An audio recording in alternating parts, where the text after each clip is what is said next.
दारूबंदी असलेल्या गडचिरोली जिल्ह्यात अवैधरित्या दारू विक्री व वाहतूक करणाऱ्यांविरोधात पोलिसांनी मोठी कारवाई केली आहे।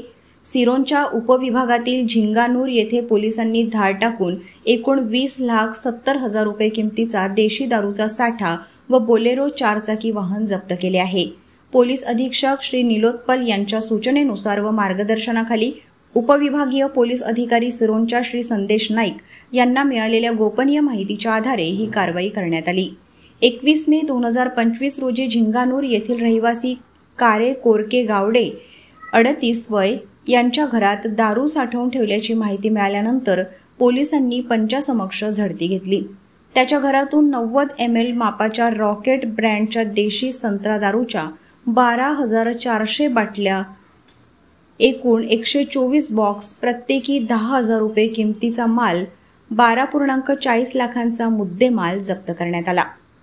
तपासादरम्यान गावडे याने ही दारू समया बापू दुर्गम आणि सडवली बापू दुर्गम दोघेही राहणार झिंगानूर यांच्याकडून आणल्याचे सांगितले।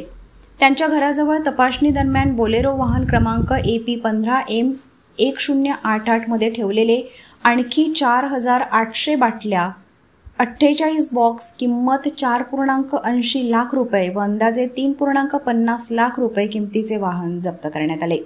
संबंधित 4 आरोपींविरुद्ध कलम 65E83 महाराष्ट्र दारूबंदी कायद्यानुसार गुन्हा नोंदवण्यात आला असून कारेगावडे याला अटक करण्यात आली आहे। उर्वरित आरोपींचा शोध सुरू आहे।